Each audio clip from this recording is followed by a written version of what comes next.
before I do the teaching, let me start by just taking the time to also say, a good number of us are so aware of what's going on social media today. Somebody knocking the teaching on prosperity and the teaching on wealth creation. And some of us, we easily get sucked into these things. I need you to just know this one truth, that the only person who benefits from your lack is the devil. I mean, no one else benefits from your lack but the devil. And if you look through the scripture, there are more scriptures on wealth creation and finance than all the subjects we hold sacred. I teach a lot on prayer. I've written books on prayer. I've produced a Bible on prayer. But direct and indirect, there are only 500 scriptures on prayer. Direct and indirect, there are only 350 scriptures on faith. Direct and indirect, there are only 185 scriptures on hope. But there are 2,215 scriptures on finance. So which one is of importance to God? Certainly shows that finance takes a high level in the mind of God.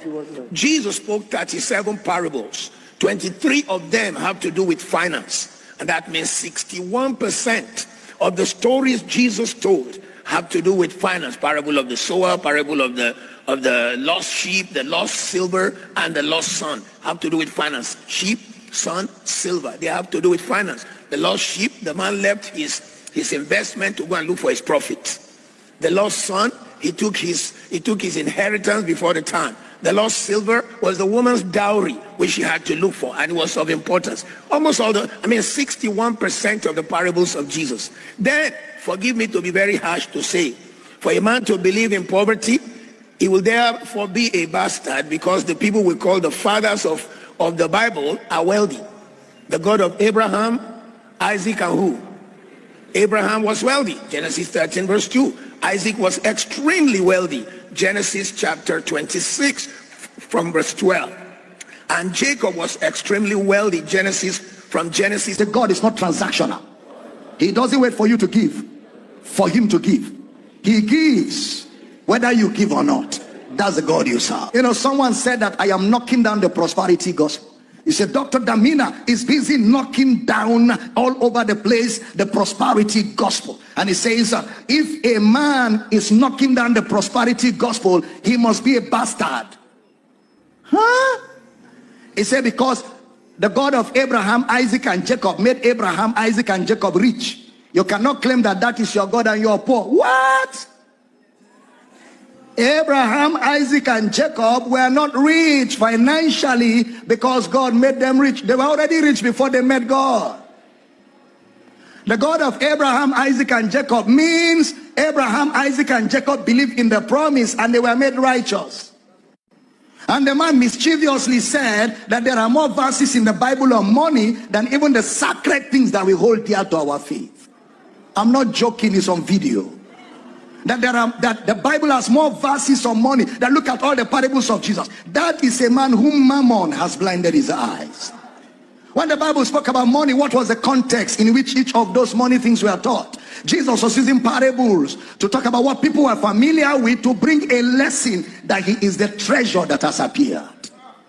But when Mammon has blinded a man, that man never sees anything in the Bible other than money.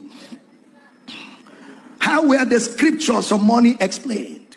What did Jesus say about money? His emphasis was beware of covetousness. Luke chapter 12 verse number 15. And he said unto them, take heed and beware of covetousness, for a man's life consisteth not in the abundance of the things which he possesses. This is Jesus. A man's life does not consist in the abundance of things which he possesses. What shall it profit a man to gain all the money in the world and lose his soul? What about people that were poor in the Bible and they're in heaven today? People like Lazarus, are they bastards? You also forget that Esau that was not blessed was richer than Jacob that was blessed. Esau was richer than Jacob. In fact, when Jacob saw Esau coming, he started looking for help because he thought Esau would kill him. Because Esau had soldiers, about 400 soldiers following him when Jacob didn't have much. So a man can be blessed by God, but is materially poor.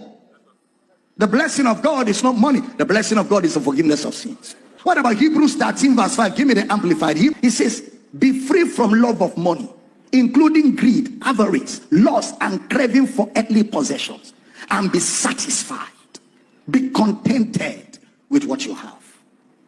That gospel that they are trying to sell is a gospel of greed, a gospel of avarice, and a gospel that makes you never content. And that's not the gospel of Christ.